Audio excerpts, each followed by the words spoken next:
When I'm rolling with my machine, I'm rolling with 5 years, isn't it? At the time when I was rolling with machines, I'm not rolling with it like it's impossible to get back. Some men have that mentality that nothing can never happen to me. I'm good. You get what I'm trying to say? I'm rolling with it like this is 5, but it's better than getting caught without it. For example, do you get what I'm saying? He got shot in it, but he had a vest on. Okay. So then the police nabbed you for that. A joke come on the TV says, if you want to hide something from a black man, put it in a book. Because I read over 250 books while I was there, and I'm reading books over and over, not over and over again. I think it's hard to go back to criminality after you acquire that knowledge. The 35-year-old being released from prison is in a better position than the 35-year-old who never went to prison. New questions every day, how's a brother supposed to sleep? Listen, I give youngers books. Trying to educate myself as I'm running through these streets. There's no such thing as black and black crime. You can hit us in the DMs if you want the smoke. Pew, pew, pew. Not sure where the conversation's gonna go. But did you do your research? Yeah, I wanna know. That's the life of a domino. It's the domino domino effect. effect. Inside. Yeah, we're inside, man. But Kieran, the camera's there, man. Introduce yourself. My name's Kieran. What else? Move the Mountain Project. I'm doing my Instagram's the Mountain of Dreams project, and I'm working on a couple other things as well at the same time. Yeah. What's the Mountain of Dreams project? What is it? I was basically I was thinking big. You know when you say think big, innit? I was thinking mad big. Yeah. So I think it's gonna be my legacy more than a project that I work on straight away. But I was trying to get a monument, like a tourist attraction built. Yeah.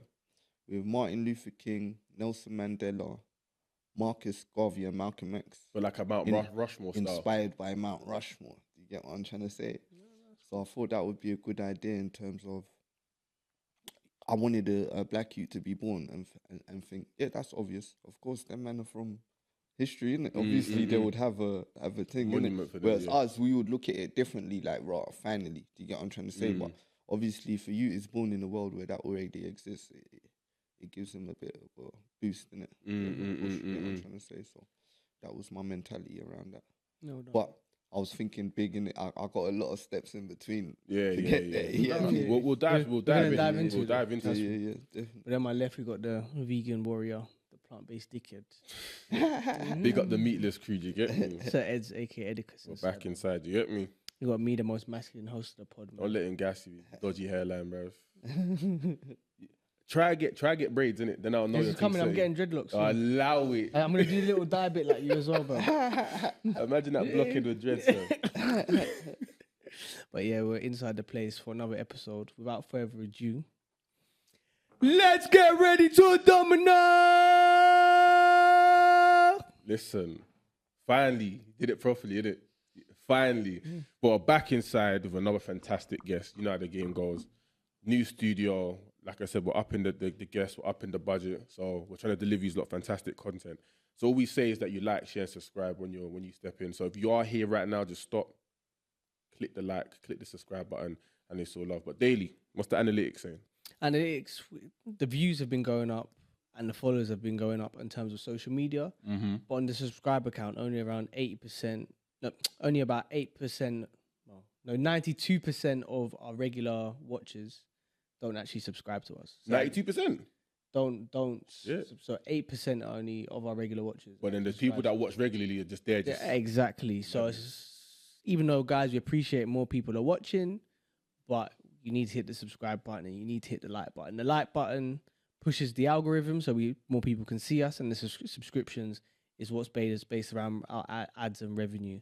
So guys, just press that button. And for all those people that are leaving super thanks, we appreciate all of them. We've had a lot of super thanks recently. And it's just a little donation to us that you appreciate the content and you want us to make more. So none of that goes into our pockets. It goes straight back into the studio and the works that we're doing for you people. So literally everything you give us just goes straight back into creating more content like this. So we're just like trying to grow. And exactly. It's our third year doing this now, so you've supported us for quite some time. So we're always thinking bigger, innit? So that is definitely worth mentioning. Every penny we've made from this has gone straight back into it. We haven't taken any money out for ourselves, and we've definitely put money into it. So that's where we're at, man. Just the more you donate, the better content. But that brings us in today. So I'm gonna get a bit James English with it. Kieran, where did it all begin? Well, actually, first of all, we met at Lord Hastings' event. Yeah. Oh, okay. That's the black guy who's flamboyant, so to speak.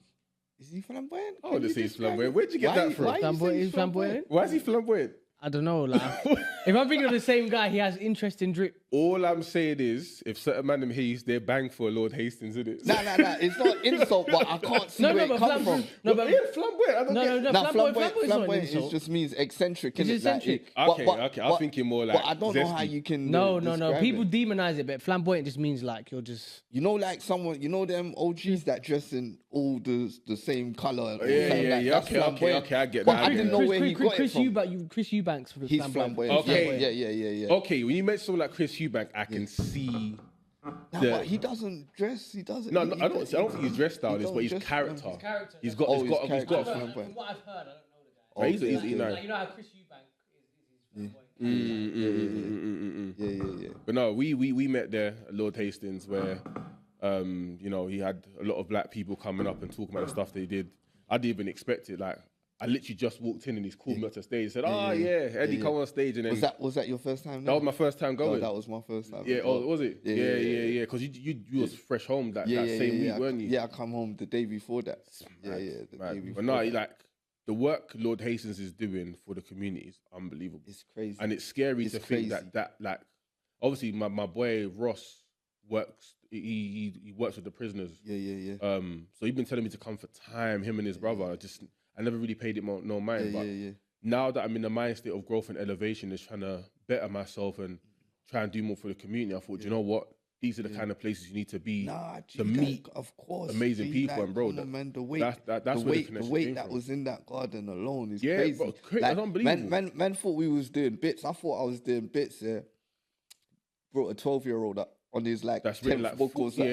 like written like 10, A 15 12-year-old that's written 10 books and that's that, and they're out there. On The guy sale we and all had, that, like. what was his name? A few weeks ago, the one that was like stabbed 19 times. Oh, Jab. Jab, yeah, met him at Lord Hastings as well. Oh, So okay. yeah. Like it's what the stuff he's doing is powerful, man. Come on, Powerful. it's But the then way forward. Look, that's what we're we met. sitting here now because of that. Exactly. You get what I'm trying to say. So And then it's that's when you first started talking about your project. So that's kind of what we wanted to go into, like your life, innit? Because you've got a very, very interesting story from where you began on the block to when you went into jail, the stuff you were doing in jail, and the consequence of the work you've been putting in. Yeah, So like, just give us a little overview of how things started, like the days of guns. Alright, cool. Alright, the guns thing now. That was my nickname that I never chose. Cause obviously, The man them gave it to you. did on accident. Yeah, so yeah, this is how it happened. So I was eat, breathe, sleep football innit? When I was young. He's a baller, yeah? Yeah, thinking I'm gonna be a footballer, innit? So playing for bare different teams, bare different counties, doing what you're meant to be doing at that age. Well, One time- what area did you grow up in? I grew up in Hackney, then I moved to near Watford. Yeah? So so I used to live in Manchester, then Birmingham, then London. So I moved up. So so what was I saying now? Yeah, so playing football and come home to my brethren's house, like a rich family's house. So we're sitting around the table after football having lunch. So Dave said to me, he's gone toilet. They said to me, what do you want to be when you're older? So I said, oh, footballer, obviously. They start laughing, innit? Like belly laughing. So I'm saying, why, what's going on? Danny wants to be a footballer as well. You know me? So they said to me, oh, but we've got our own business, innit? He's going university, so if you don't make it, he's got something to fall back on, innit? What's your backup plan? So obviously, unbeknownst to them, at that age, I was naive, thinking that my only options are football or the roads, innit? Do you get what I'm trying to say? So I left there thinking, wait, I got to start doing something on the roads then, because I need a backup plan. I swear down. Young and naive, innit? I love that. Man said, instead of being like, yo, like, I go get a job, go get educated, yeah, man, just got to jump in the roads. Like, yeah.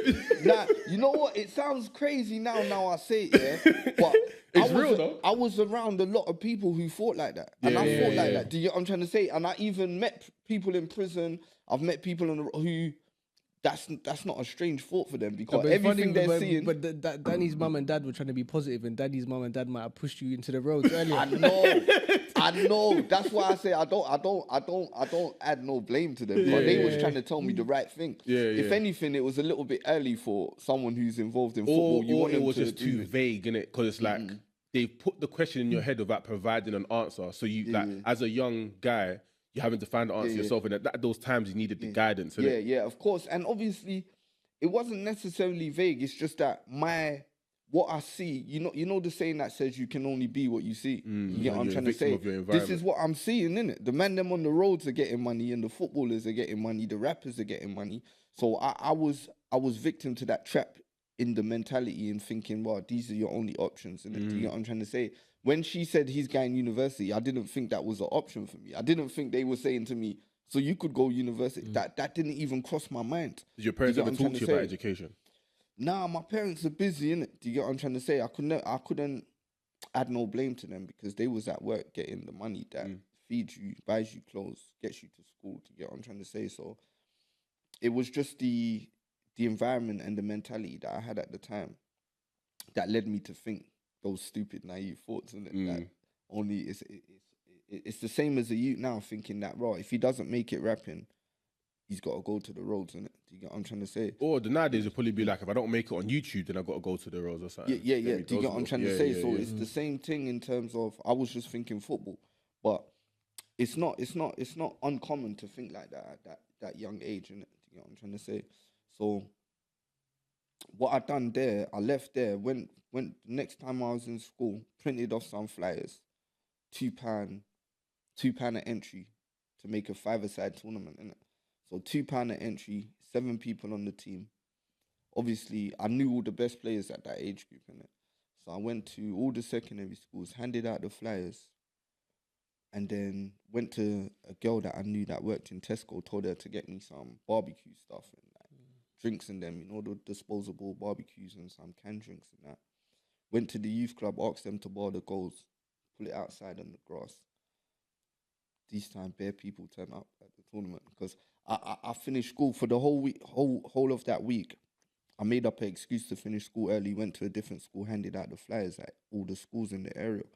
So by the time Saturday come now, the place was full. Played the tournament, won the tournament, got the money from the drinks and the thing, gave the girl double that worked in Tesco, that she got the stuff from Tesco for me. And then used the money to buy weed, and that's how I started. That's crazy because I'm listening to this story. I thought you actually gonna do good business. I was like, oh, you went and did something. I know. Like, I'm thinking, this guy from a young age, you're mad entrepreneurial. Not only do you have the organization skills, you have the delegation skills. Like you actually brought this whole thing together. Made a mad tournament, won the tournament. There's like, yo, you man, let's buy a pack. Nah, I didn't even say that, cause they just wanted my teammates just wanted a draw. Cause a draw at them time was a £20 thing. Okay. So did the referees. So my teammates' older brothers were the refs. So I went and got a pack, paid all my teammates in weed, paid the referees in weed. Then I had the rest of the pack. So then I'm saying, all right, cool. Now I need a machine, innit? So I start ringing everyone I knew for a machine. How old are you at this age? At this like point, 14. So I'm so ringing. you bought the pack, and the next thing you're thinking is you need a mash. Machine straight away. So for our American listeners, a machine is a firearm, and then a pack is a Now we marijuana got in this pack case. from them, man. I swear we got Yeah, machine the and packs pack from them. packs there, We're using their slang, fam. We can't explain. No, their but slang to them. we have like middle class white Americans I that thought you just said American. yeah. Yeah. So bam. So when I'm ringing everyone for the machine now, they're saying, "What do you need a machine for?" Because you're I'm saying, 14. I'm gonna start shotting, innit? They say, "What are you shotting?" I said, "Weed, innit?" They start laughing. Yeah. So I ring the next person. So everyone's laughing at me. So when they see me now, hey, gunman, come. You get what I'm trying to say? Oh, And so that's then how you got the everyone name. my age started, but they was just mocking me, innit? You get what I'm trying to say? So yeah, so that's how it started. That's how I got the name. That's crazy. So, so it's not a situation you actually was known for buying and selling mashes. You just got the name through. It's self-fulfilling prophecy, innit? Because obviously that's how it started. That's how I got the name, and then everything I done after that was to do with machines, basically. You know what I'm trying to say? So it's like was that what I was gonna do anyway, or because I tried to call myself Saint. I tell all my brethren call me Saint. Yeah, you know when you do the graffiti in the book, not one person in my whole life ever called me it for the whole. Telling them, oh, my nickname's Saint. Like, you might call me Saint. And that. But no one's ever called me it in my whole life. So then it went from obviously the tournament to phoning around, which again I think is sick because that's even like sales skills. The fact that you're here just belling off man's lines, trying to get. There's so many skills here that are so transferable. They know me as the football youth as well. That's why they was even mocking me even more, innit? Because it's not like I wasn't really involved like that. Do you get what I'm trying to say in terms of like gang violence? The little things. Not, you could call it gang violence. Just the little things that you do when you're young, like robbing cars, robbing handbags, or whatever man's doing at that age. I wasn't involved. I was in the cage. You get what I'm trying to say? So it even did come from more left than if I was a bad youth, known as a bad youth anyway. Do you get what I'm trying to say? So that's kind of why they were finding it so funny, you know? You get what I'm trying to say? And it's stuck in their brain where when they see me, that's what they call me. Do you get what I'm trying to say? So then you started buying and selling guns, and then what happened after that? Man's just living the road life, innit? Do you get what I'm trying to say? Mashing works, and then went jail. And how long did you get? 25. Well, what was the 25 for? For a shooting. Where was the shooting? In Manchester. The shooting happened in Manchester. So you was travelling from London back to Manny? Yeah. Okay. My people know you. I know the story. I was thinking I knew you, but I know the story. A situation happened. You went on a train to Manchester. The guy was waiting on a sofa, and then it wasn't even the train. But obviously, I went to link him. He told me to come link him. When I've gone to link him, he's come running out the yard with the machine. Yeah, we know your people, bro. You know what I'm saying? We'll bleep it off. This boy. From St. Albans, bro. From St. Albans? Yeah. I've heard this story before. I'll bleep it in the thing. But I've heard this story before. Famous. Yeah. I heard this story. I actually know. I was thinking this sounds familiar. Then I start piecing together. The bits and bobs. But I'll let you tell your story anyway. That's where we was up to. So then, so if you're allowed to say what happened in the situation that landed you in jail, like what took place? Yeah, that's what happened. He told me to come link him. I've gone to link him. He's come running out with the machine and the vest on, and then he's got touch in it. So he's come out trying to harm you.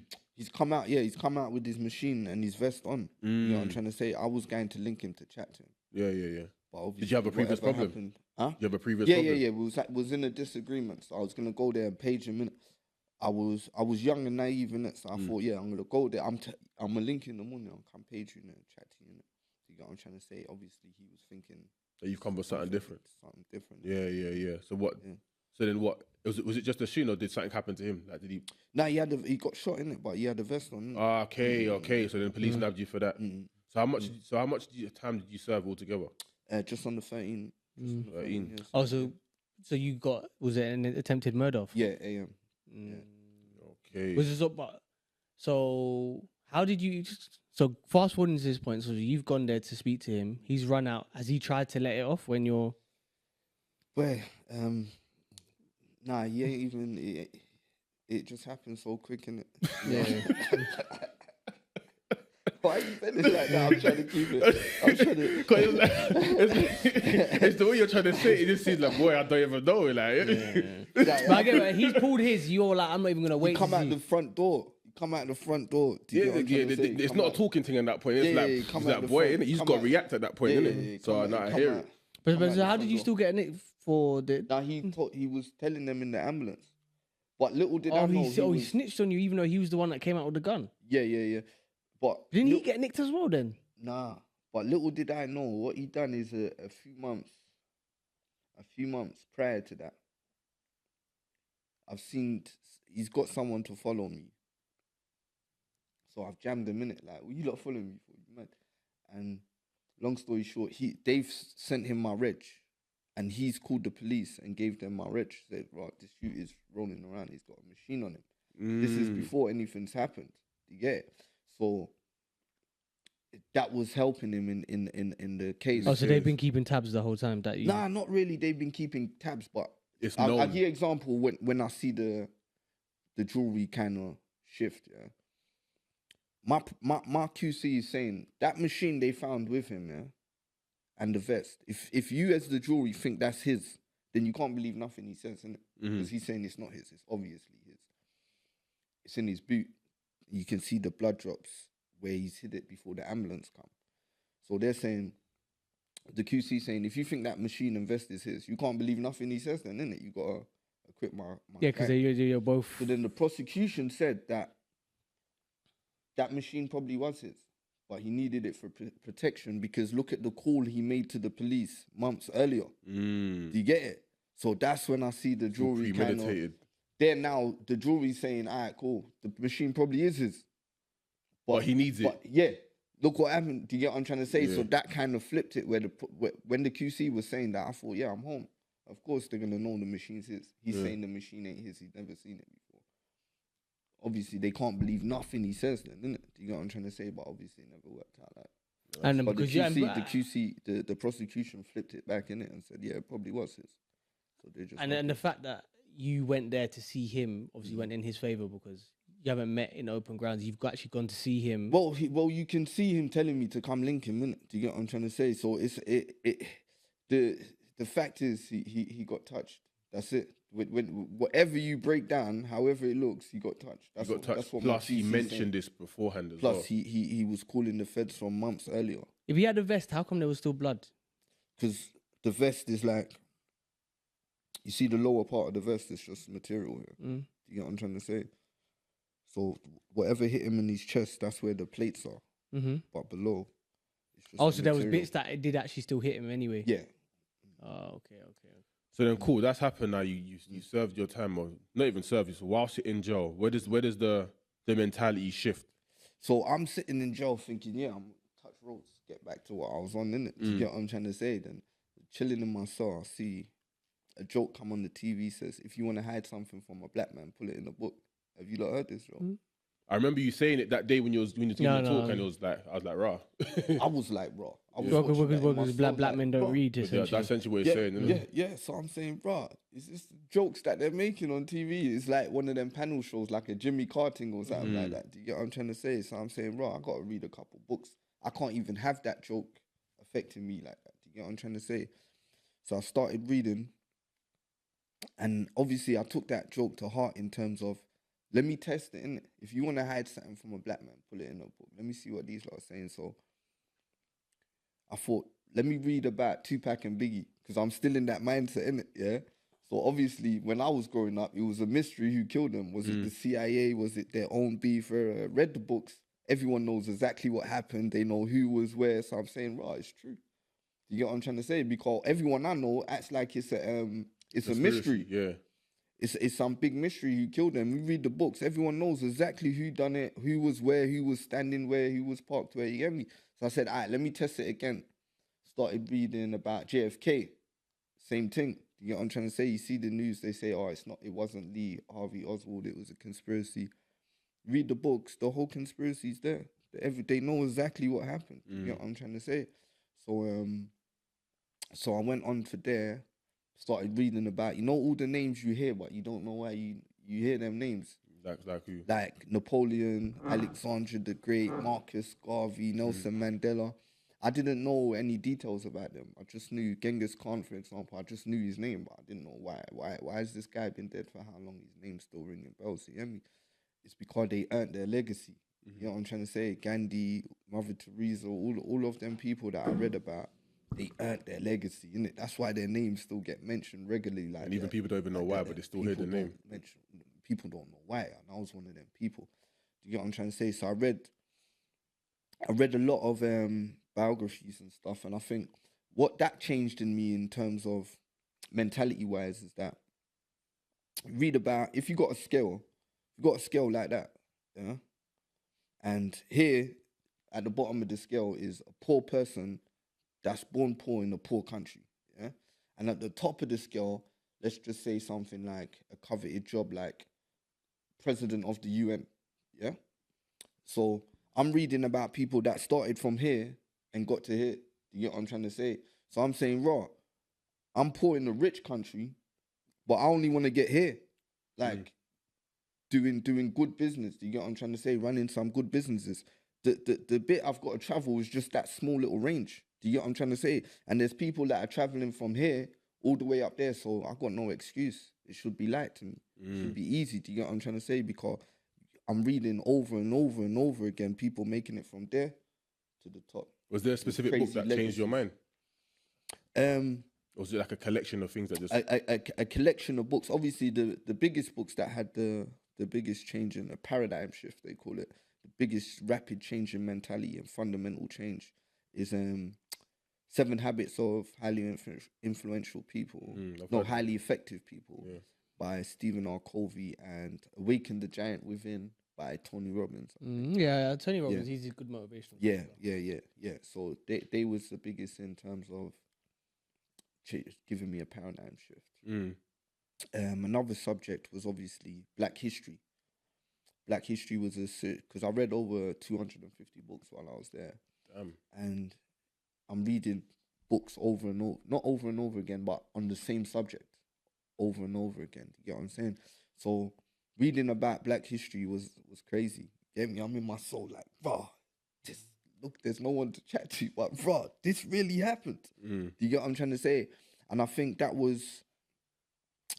helps me with the inferiority complex that the traditional education gives you and the stereotypes that the movies gives you in terms of, obviously they don't teach it like this. I'm paraphrasing, so don't sue me.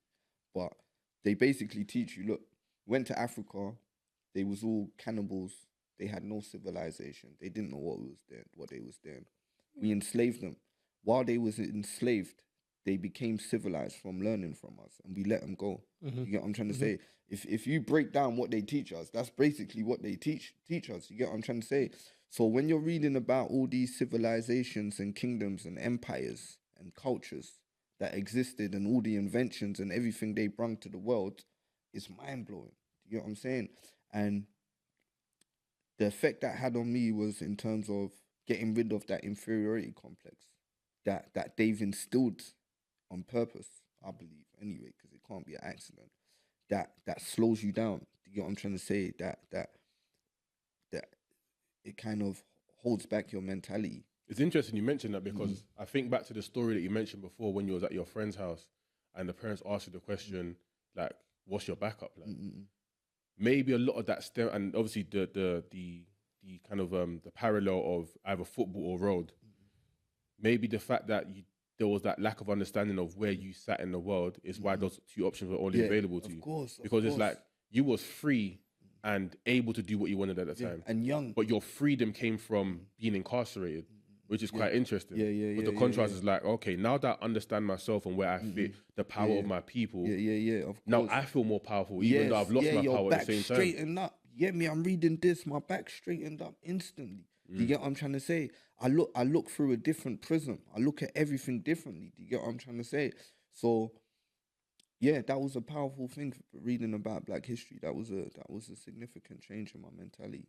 Going back to what you were saying about how inside you started reading, would you say prison for you was, because usually I see it 2 ways. It's either going to turn my life around, or you start plotting, okay, what am I going to do when I get out, and I'm going to improve on my criminality. And by that, I mean, before you may have been limited in terms of access to X, Y, and Z. You go into criminals, now it's like a buffet. You've got him in Manchester for this, he's got him in Leeds for like this. a networking event. Now you've got, it's a networking event. It's massive. So what criminal do you, university, they call it. Exactly. Yeah. So do you find yourself like, now I'm going to change my life? Or was it a thing of, now I've met these guys, I can upgrade my criminality? You see, I've done my degree as well. So I done my inside degree, the prison. Yeah, I done my degree in business, got first class honours. That's good. So I'm happy about that. But you see, when you're reading this much in terms of, they're all non-fiction books, all self-help books, all on different subjects. I think it's hard to go back to criminality after you acquire that knowledge. It would be very difficult. You'd have to do mental gymnastics because you're aware of so much information. I think, obviously, there's people who end up doing crime for logical reasons, isn't it? Do you get what I'm trying to say? But the continuation is not always logical. Do you get what I'm saying? Because you might have got yourself out of the situation you needed to get yourself out of and continued, innit? So I feel like it would be hard to go back after that. But the realizations that I had was, one was that what does success look like? What does a successful life look like? And I feel like a majority of people, especially men, would say, if I'm in my house and I'm an old man and my grandkids are running around and they've never wanted for nothing and we're in a mansion and we're nice on our own land, that's success, innit? Yeah? So everything I was doing was counterproductive to that. Do you get what I'm trying to say? Because the life I was living, I expected to die young in the hail of gunshots, for example. That was just an expectation. So realizing that my actions were counterproductive to success in the long term, and also I couldn't let that time be wasted in terms of they would have took that from me, innit? Do you get what I'm trying to say? I feel like I'm reading this and saying, okay, I had no option but to end up where I ended up. Do you get what I'm trying to say? I'm reading books like The New Jim Crow. Have you heard of that? Yeah, I know the New Jim. And these type of books, I'm feeling like, raw, okay, I'm reading information that they could look at your parents, for example, when you're in the hospital, and based on your parents, they can say that kid has this percentage of chance of going to prison and being accurate. That's when you're born. When you're a baby. Do you get what I'm trying to say? So they're able to manipulate that. So I felt like, all right, cool. So I'm locked up. They got me. What am I going to do with my time? I'm going to make sure that the 35-year-old being released from prison is in a better position than the 35-year-old who never went to prison, carried on doing what he was doing, carried on making money, hustling, shotting, because his prospects might be to get a 30 wreck, to get killed, or even go to prison for drugs at 35, yeah? So that would be his prospects. That's he's got high probabilities of ending up in them situations. So I had to do the sentence in a way that the 35-year-old of me getting out has way more opportunities than the one that didn't even go to prison. So I'm trying to say. So your sentence, or you got your sentence at 22, 23? Yeah. Well, what at that age, what was it like getting such? Obviously, you end up doing 13, but getting 25 years, how did that feel? What was it like? Well, I was always very, very realistic in terms of when I compare myself to my contemporaries. I'm very realistic, so I was never on the roads thinking that wasn't a possibility. You get what I'm trying to say? If you're doing the same thing week in, week out, then something will go left one day, innit? You know what I'm trying to say? So you was mentally prepared because you knew that was like a likely possibility. Yeah. I was more mentally prepared than a lot of people who end up in that situation, in my experience, because they seemed shocked. I wasn't shocked at all, innit? It's like, I know man that have done stretches and like they'll be real about it. They've cried. They were in shock. So it's quite interesting that. So for a lot of them, they were young, so they lacked consequential thinking. It's quite interesting at that age. You had not only conceded that was a possibility, but you were comfortable with that possibility. Where I feel like a lot of men, they do it because it's never going to happen to me. But the fact that you'd conceded that it's probably going to happen with me, and it was not. That wasn't a light bulb at the time to be let me stop. Yeah, definitely. It was just like, okay, cool. It's going to happen. May as well continue. Hold it. Yeah, Carl, when I'm rolling with my machine, I'm rolling with 5 years, innit? At the time when I was rolling with machines, I'm not rolling with it like it's impossible to get back. Some men have that mentality that, nothing can never happen to me. I'm good, you get what I'm trying to say? I'm rolling with it like, this is 5. But it's better than getting caught without it, for example. Do you get what I'm saying? So I was very realistic in that aspect. Did you roll around with it all the time? Like, Yeah. 24/7, innit? So then you're in there, you started reading the books, your mentality started to shift, you got your degree. What happens next? So I'm doing my degree. While I'm doing my degree, I'm reading. A second degree is this? No. I done it while I was in there, innit? It takes 7 years in there. You have to do an access course to prove you can do it, and then you have to do everything part-time. So if it takes 3 years on the outside to get a degree in there, it takes 6 years plus the access course. Well, why did they stretch it out for longer? Do you think you'd have more free time though? Because I guess that a lot of people, from their perspective, innit, sign up and drop out. because the workload's too much, or do you get what I'm trying to say? Call me ignorant, but when you're in jail, how can the workload be too much? Like when you have so much free Because time? from their perspective, innit? From their perspective, the people who are signing up to study open university, majority of them haven't studied that level before. Yeah, you got to work all day. Open university is not a part of the prison system. It's a separate organization, and the prison doesn't always facilitate you doing the open university degree because it's not part of their tick box. Do you get what I'm trying to say? They want you doing rehabilitation courses that the government has approved, and whatever courses they run, you're in for this crime, so you need to do these 4 rehabilitation courses. You're in for a different crime, you need to do a different 3. Yeah. So they want you doing that. Then they want you working in the workshops where, for example, you'd be making prison clothes or scratching CDs. They've got contracts with different companies, like recycling companies and that, for example. Yeah. Oh, so you know the new Jim Crow is mainly on the US being a business, so it seems like in the UK it's it's the exact same thing. So I'll give you an example where I've had this conversation with every governor in every jail I've been in. How come you're paying, for example, £10 a week for people to go education, but £20 a week to do a manual labor job that can't help your prospects in terms of this job don't even exist outside, for example, scratching CDs or ripping cloths. I don't even know what contract they got, but that's what they be doing in there, innit? So you're going to pay them £25, £30 a week plus bonuses, yeah? And then a man that's getting education is only get £10, but the education is more likely to help his rehabilitation. So where's the discrepancy there? £10 and £20 a week, bro. £10 a week to do education, or £20 a week plus bonuses to do a different job that doesn't help your Obviously, it shows where they're. It shows what they want you to do, innit? Do you know what I'm trying to say? In terms of rehabilitation, do you think those courses are helped you, or do you think there's a Nah, tick these box? courses have been disproven to help anyone in Canada, I think it was. Do you get what I'm trying to say? So what they do is they rename the courses. So you have a course called ETS, Enhanced Thinking Skills, and then they'll change it to TSP, Thinking Skills Program. So what happens is it gets rebranded. Yeah, because it gets temporary accreditation. So that means you can run the course for however long with so many prisoners and see the results of that course. And if it doesn't rehabilitate, like if however many percentage reoffend, then it's a failed course. Do you get it? So then instead of changing the course, they just change the name and redo the course and then deliver that course in prisons. Do you get what I'm trying to say? So the same course has been changed name 3, 4, 5 times. And they know it fails. They know that, but it's not about that. It's about ticking the box and getting the funding and getting the funding out there.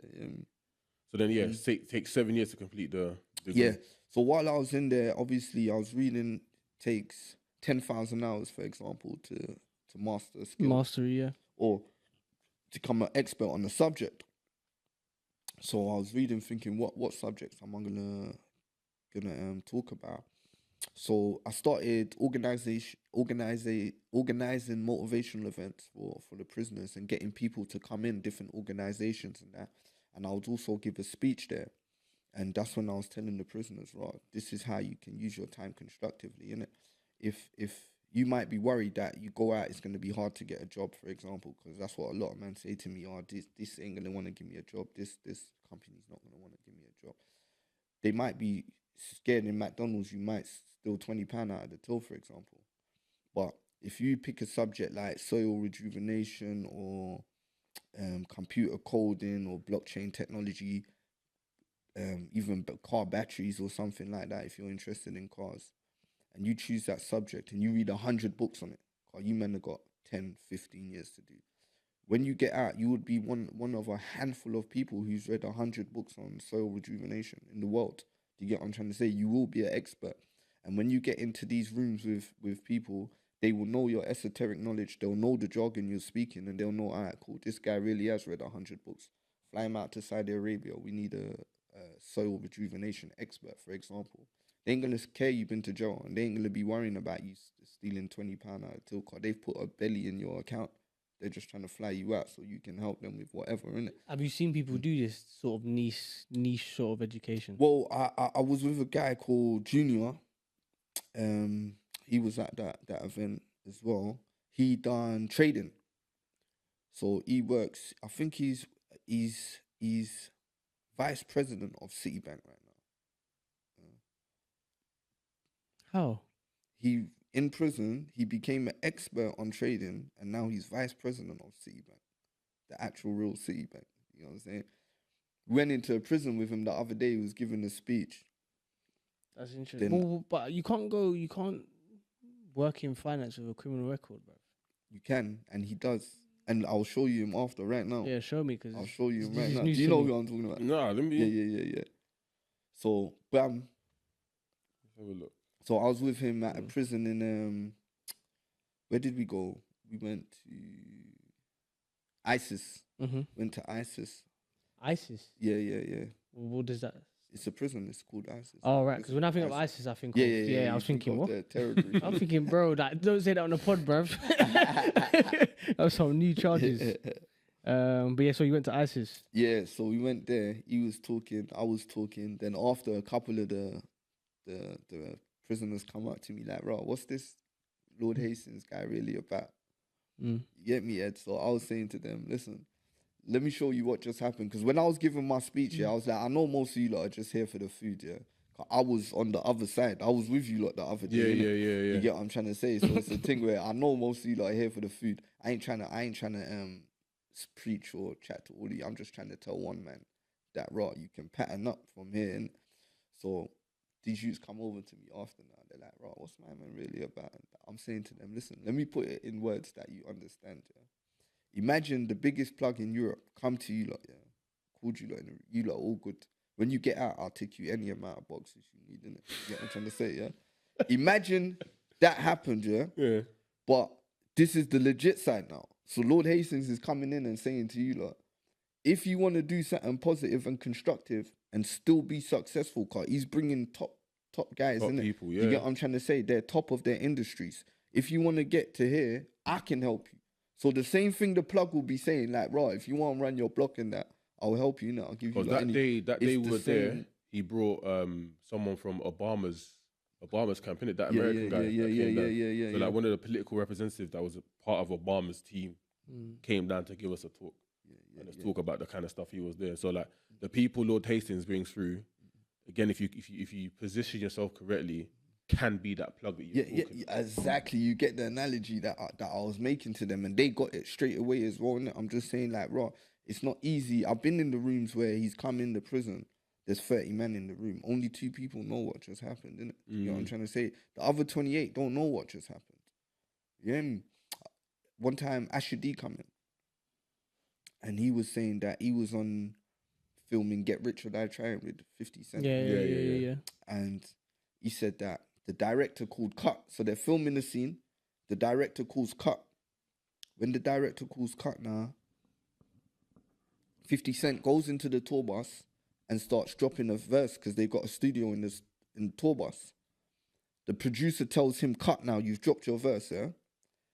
Then he goes on the treadmill and starts doing business deals on 2 phones, yeah? You see, in that half an hour, everyone else has just ate their lunch. You see, when the director says back to filming the scene now, that's what he done in the break. You get it? And come back round. Just a difference in mentality. Difference of mentality, you get me? Obviously, certain people didn't understand that in the room, but obviously I understood, okay, these men don't get there by accident or luck. And even when they're in a position that is envious to most people, they're still grinding harder than the man that's got nothing. Yeah, I think people don't understand what luck is. I always say luck is timing versus opportunity. Yeah. You have to be ready at the time the opportunity arises, and then you become lucky that you're of course, in the situation. if you for example, if you got a what example should you use? Let's say you got an example for a complimentary business for Facebook, for example, and you take the time to go through the details, do the research, make your elevator pitch, practice your elevator pitch, keep doing it. When you end up in the elevator with Mark Zuckerberg, and he's like, what are you up to?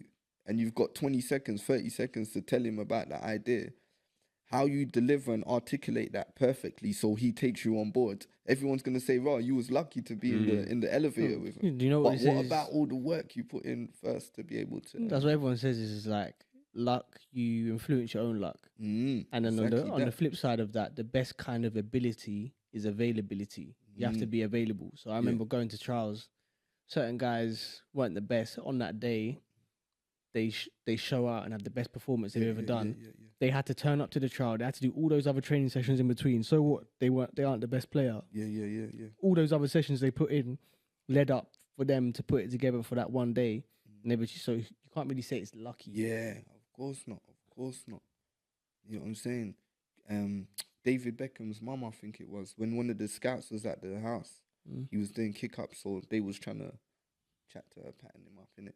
They was like to her, right, God-given talent, look at him, he's going to make it.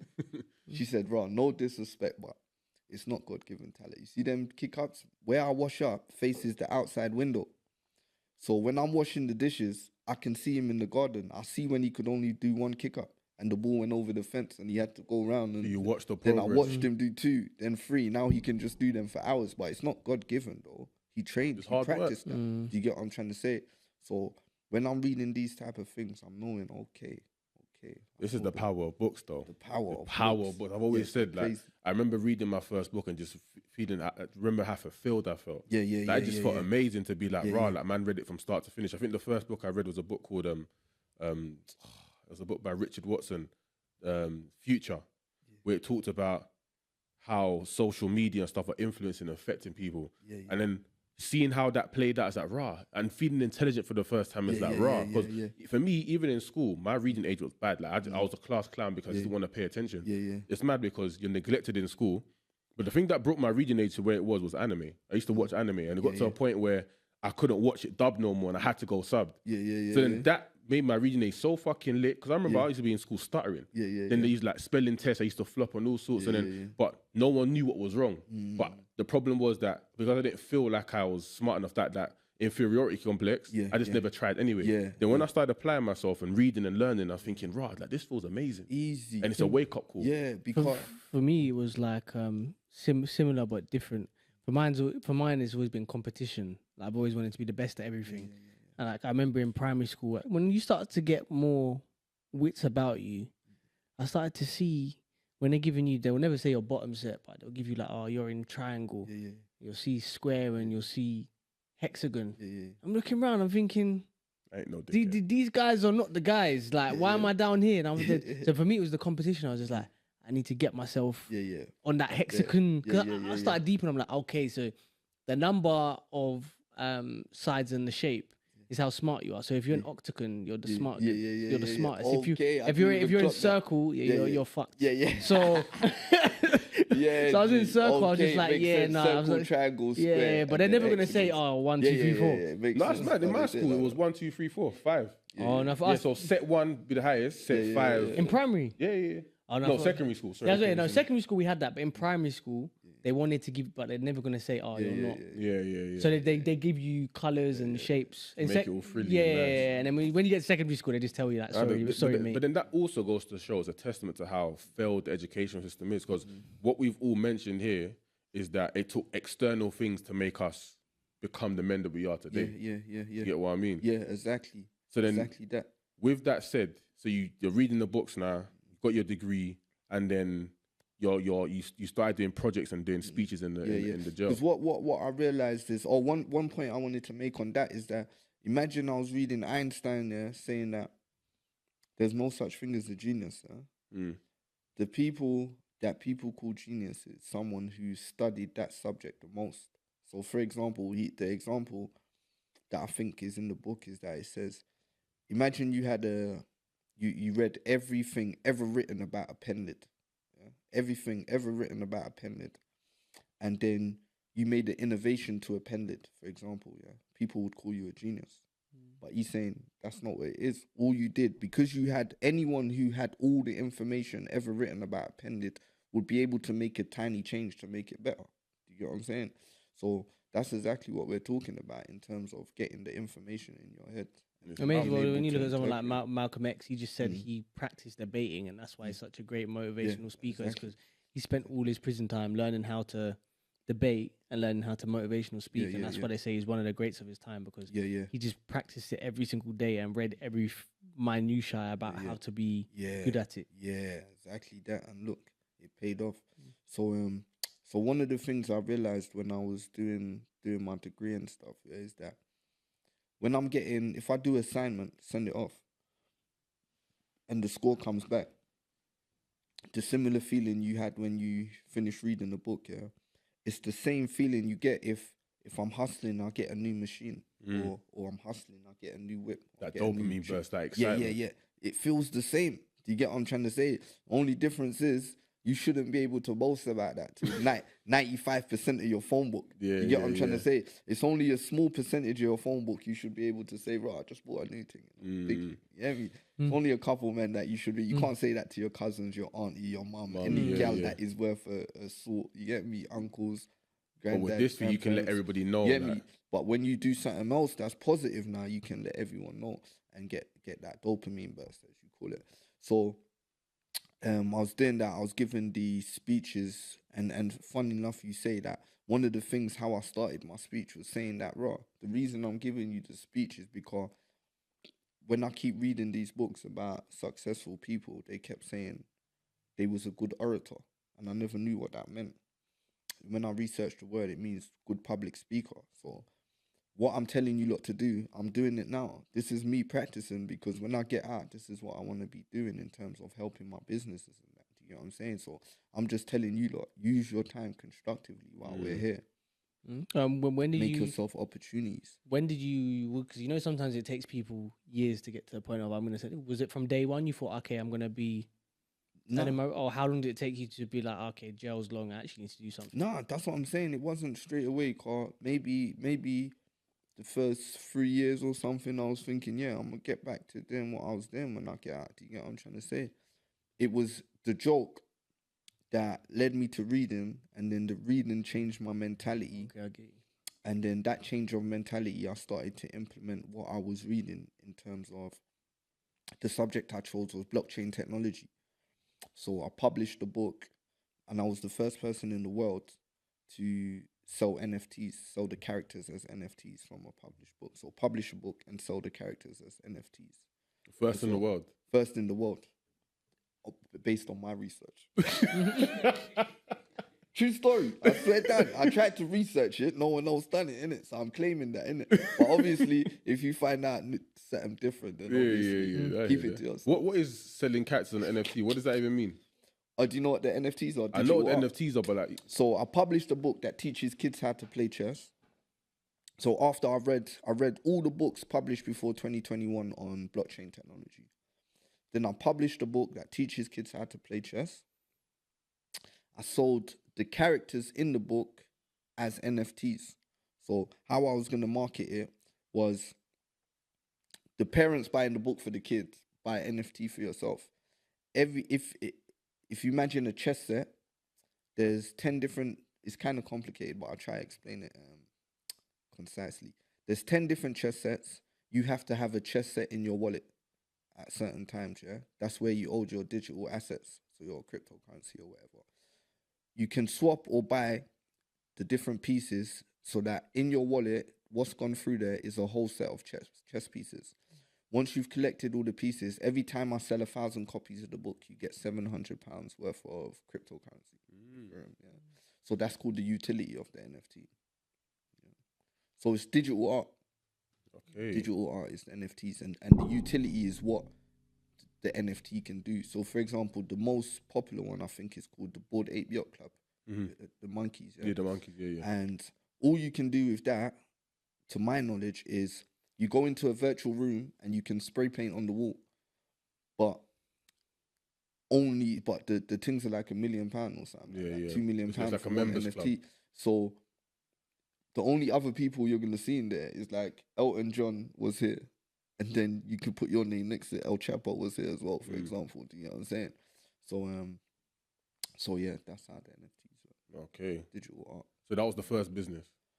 That was one of the first things. I opened a nursery business that opens nurseries, consultancy business. Did you do that while inside, or Yeah. Oh, you did this from inside. All of it was Yeah, whilst yeah. inside. Everything I'm saying was Because you've while only I was been in out a that. month now, innit? Yeah. I've only been out just over. Oh, a month mad. now. So how's it been outside after? I kept myself so busy that I haven't let nothing sink in. Ain't been able to process nothing. I'm just going from one place to the other, doing constructive things, staying productive, and trying to execute the plan that I made. So how many businesses are you currently involved in or working on? About 9. 9, and they all started from inside jail. All of the concepts, all started from when I was in. So how did you go from concept to conception? Because like so in terms of, I always ask people. I had a team working with me on the outside because I spoke to them and asked them what do you want to do, innit? And a lot of them was in childcare, in that industry. So that's how I ended up opening a nursery rating company. So we go to the nurseries with a template, fill out the template, and then upload the grade onto the website. So our aim was to advertise to people who their target audience is parents. But what ended up happening is people are calling us saying, "Oh, I've got a premises, I've got the money, but I've got no expertise or qualifications to open a nursery. Can you help me?" So what we would go in and do their bespoke paperwork, so like their risk assessments, for example, do all their Ofsted paperwork, do all their recruiting, and their training, and then also get their equipment and set it up for them. So you could have someone who's got no expertise in a nursery and no qualifications to work in a nursery, but they can own one as long as the people who are running it have the right qualifications and expertise, so they can just collect the income from that. That's mad, and yours literally like orchestrating that from inside. Yeah. So what happened is I ended up in a position where I just wanted to execute everything I was learning in my business degree, see how it works in the real world and that. Do you get what I'm trying to say? So Proof of concept. yeah, so that's how I ended up basically implementing the businesses from there. Were you able to access the money you were making from jail, or did you have to wait till you got out? So in terms of the books and stuff, that I give most of that to food banks. In terms of the books, in terms of the Why is that? nursery, Before you carry on, why is that? Because obviously being away for that long, naturally you'd think, I use it to make my life better, or use it to invest or grow. So why did you give I it away? didn't really understand the rules around making money whilst in prison properly, so that was one of the reasons. So I wanted to be able to not hide about it, and do you get what I'm trying to say? To be able to talk about it openly, even with like a few officers bought the book, for example, that worked in the prison. Come on, what book is that? Let me buy that. Bought it off the Website. off Amazon and that. Do you get what I'm trying to say? So I was able to not hide it, basically. Do you get what I'm trying to say? Just talk about it openly, and it's all about the experience of learning how to execute it, what steps you need to go through, and all that kind of stuff. That was more my motivation. So why a food bank? Why not something else? Like why specifically a food bank? Because at the time when the book was released a couple years ago, or when it was in the concept a couple years ago, there was a lot of stuff going on around food banks and stuff, innit? Do you get what I'm trying to say? I'm just watching the news. They're telling me that teachers and nurses are going to food banks. I'm like, right. So you help support them? Yeah. That's mad. You gonna ask something? No. Oh, so 9 businesses. You've come out now. What's the situation with it now? So right now, what I've done is I've been going to all these networking events and stuff, and in my, I was gonna say, so in my room, That's crazy. I've got a calendar on one side, then I've got a little whiteboard, like 9 whiteboards, little tiny ones, and then a massive one, So I've got all the dates that I've booked in to go to, got all the businesses, and I've got all the people who I've met who can help me significantly, either open the door, push over the first domino, for example, Come on, or help me in different ways. So what I'm doing, so for example, I invented a mechanism that goes in a shoe, but it just looks like a normal shoe. You put the key in, it changes the size. It's for kids, innit? You know their feet grow so quick. So I've got that mechanism. I've met a guy who owns a fashion house. So I've said to him, can you help me design the shoe? So I explained it to him. He's saying to me, if you really invented what you're saying that you made, I'm not going to help you design the shoe that you got to market and advertise. What we're going to do, I'm going to help you license the mechanism to brands, to existing brands, innit? Do you get what I'm trying to say? So you just get money from licensing fees, royalties, rather than trying to market a new shoe. So the position I'm in now, I got to get the prototype done, the patent done, all of them steps first, then go to him. So just imagine I've got 9 different projects that I'm working on, that I know the person is on the end board. I got all their names there. You're working backwards. Yeah, I got their dates. I got dates, all that column's blank, and I've got what I'm going to ask them for in a different column. You get it? So all I got to do is ring them, say to them, can I book a meeting with you? They say, yeah, put the date in.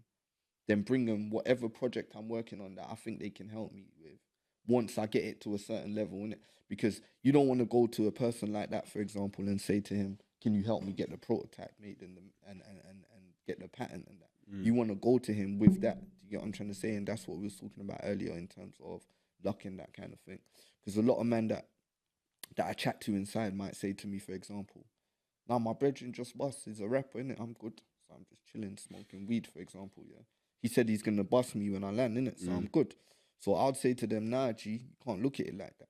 You got to go and, for example, become an expert on streaming. So read 100 books on streaming, yeah? So I guarantee if he was going to give you 10 bags when you come out, you go out, you tell him you've become an expert on streaming, put me in whoever's working for you in streaming, put me with them and let me work with them. I can help you increase your revenue, for example. Proper advice. They're going to say to you, rah, what, you took your time out to, yeah, I've done that. So now what the value you're bringing to the table, he's going to value that even more, just the love of my brethren. I've got to help him out. When you go to them rooms and you're with the people who are in charge of the streaming, for example, they're going to know straight away from the words you use and the knowledge that you have that, yeah, he knows what he's talking about. We can work with him. Do you get what I'm trying to say? So it's all about using your time constructively. That's powerful, bruv. Yeah. So with that said, yeah, because obviously you've obviously come from like a mad place in it in terms of what you was doing before. Like, what would you say to kids going through the same situation and how to like avoid that? Because I think one of the key things you mentioned was the inferiority complex. So like, how do kids navigate that? Education, and just not in what form? Not. I feel like self-education, innit? Because obviously, based on what I've read anyway, it's a system, innit? Do you get what I'm trying to say? And this system is designed to bring people into the other system of you work trying to buy a house in 50 years. Do you get what I'm trying to say? So this system is designed. I can only put it in road analogies where it makes sense, innit? Yeah. Imagine you had a block and you put in a system that all the youths from that block ended up working for you, innit? Do you get what I'm trying to say? So you had all posters about you. You had everything everyone tells them is like, right, we need to be working. We need to learn how to do this so we can work for Mr. Man. Do you get what I'm trying to say? So imagine that is the system of the education in terms of getting you a 9 to 5. You know what I'm saying? So you've got to come out of that and educate yourself on different things. That's powerful because the man them stuck in the block mentality, it's like your vision's impaired. Yeah. So it's the same way as like the people who go to school to just end up on a conveyor belt of working a 9 to 5. Yeah. Because even in the Rich Dad Poor Dad, it says that most people who work a 9 to 5 that like still die in debt. Yeah. So the 9 to 5 isn't even the way out. It's crazy.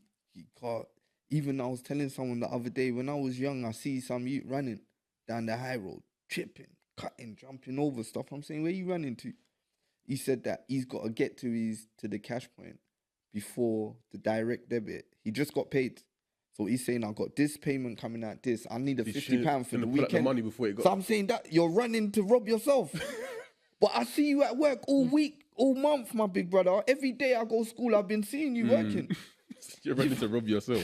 That's where he was running through to get to his own cash point, to take out his own piece, G. Do you get what I'm trying to say? So it's a thing where that's how the system works, isn't it? Like, you want to... Some men deal with it like that as well. Like, you got workers, they pay them the bare minimum. At the smallest amount they can get away with paying them, that's what they want to pay them. Of course, that's the nature of capitalism. That's the life we're in. in. Question I have as well, yeah. How do you balance... Because obviously you've read hella books, innit? I'm assuming you're still reading that. Yeah. So now that you're out and obviously you're doing all these bits and bobs, how do you balance... Well, what I've done is to make sure that I'm still in the same... I got continuity with what I was doing because I was studying for so long. I come out, started my masters. I got out on a Friday. I started my masters at university on the Monday. You know what I'm trying to say? So I'm going to university every day. So I'm still getting educated, still networking. I'm doing a course called Innovation Management and Entrepreneurship. So it's like everything they're talking about is what I'm trying to learn anyway. You know what I'm saying? So it's a thing where just make sure that my time is well spent. But nah, I think that concludes it still. Yeah.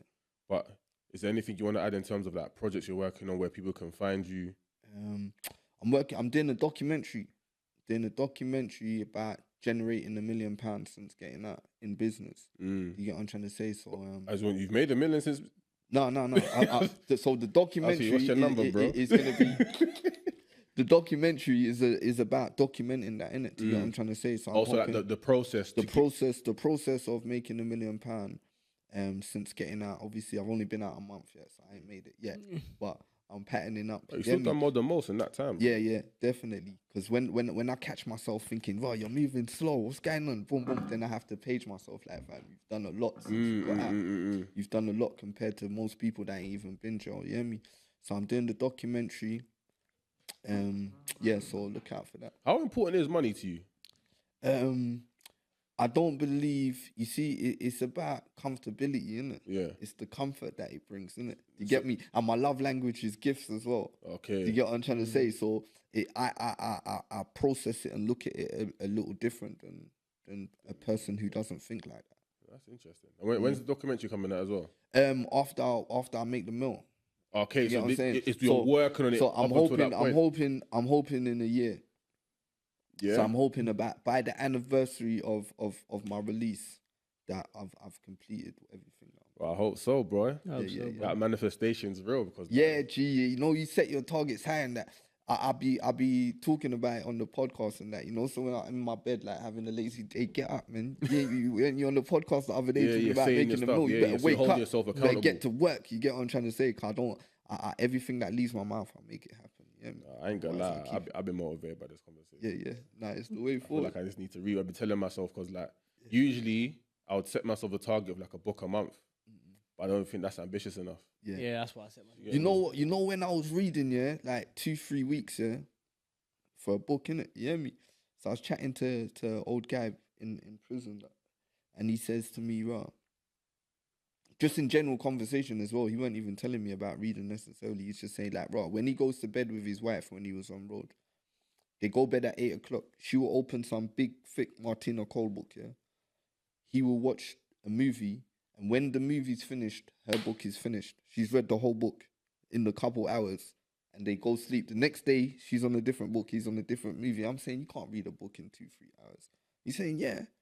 So then I got this book called Celestine Prophecy. That's the first book I read in a day. Like 5-6 hours it took me to read it. So even if you, when you look at the audiobook, so say for example, you got audiobook, you can read quicker than the audiobook says the words, yeah? So when you look at, say you say to yourself, I'm going to read a book, check the audiobook says 9 hours. You know it's going to take you quicker than that because you read faster than they be making sound effects and all that them kind of things, yeah? So you know it takes 9 hours. I can read that in 7 hours. So that's how you do it. You know what I'm trying to say? So when you want to raise your reading, and obviously practice makes you read quicker as well. I'll be highlighting stuff. That's how I'm able to retain the knowledge. But yeah, you can definitely set yourself higher targets. Because the key thing you said is that use your time efficient. Yeah, me. It's just on a Sunday you're chilling at yard, ain't doing that, and say, I'm gonna bash this out 3 hours, no phone. Just taking this information, as long as the information is relevant to what you're doing, innit? Because that's going to give you the motivation to get it all in, innit? See that one there? I'm going to do it still. Yeah, nice. The way forward. Maybe I should start with this book here, blood. I'm going to read my man's book. Yeah. That's a quick thing, man. It is a quick thing. That's a quick thing. I should read, but even so, like, I know it's a quick thing, but at the same time, because it's a quick thing, I'll be like, I'll read 10 today, 10 tomorrow, and procrastinating and do... So just know that when I put this down, it's finished. I've took it all in. You hear me? That's what you want to do. Pick it up. And another mistake I was making is reading while stuff is playing in the background. You have to turn it all off. It has to be silent. Read. And you'll fly through it. You hear me? Just having the TV on alone makes you read slower. You know what I'm saying? And retention harder as well. That's cool, man. But nah, bro, love for coming on. Fam, thank you for having me. Nah, Thank man, you for giving me the found it interesting, opportunity. bro. Like, the Yeah, story it's a was good mad, chat. didn't it? Giving me Because the like, the opportunity, my transition, brother. it's a movie within itself. Yeah. You get me? So like, even the documentary might not be enough, but I reckon you can. Make I'm gonna a do a movie. cartoon as well. A cartoon. Yeah, bro. Yeah, I'm gonna do And a I cartoon want to as see that monument one day as well. Yeah. Hopefully our kids can look at that and be like, yo, like, Yeah, G. and give us that power that we lack. That Yeah, we G. often find too late. Yeah, and you have to experience it to know it's missing, innit? I find it hard to articulate or explain to someone what I'm talking about when like you say that inferiority complex has been lifted. Yeah, it's hard to articulate. You have to go through it to know what I'm talking about, really. But yeah, man, thank you for having me. Thank you for the opportunity. all Like, good, it means man, a yeah. lot to me. Yeah, man. that's all I good. appreciate it, We'll see man. each other on the other side, man. Yeah, definitely. Get me? When we're all the way up. But people, then again, if you made it this far, thanks for coming on this journey. We appreciate you. All we ask is like a little like and a subscribe, and leave your comments. And obviously, if you want anything, if you've got anything else to add, drop us a message. If you want to come on, send us an email, and we'll see what go on. You get me? So, love people. Big up, Skia. Kieran, Kieran loves that.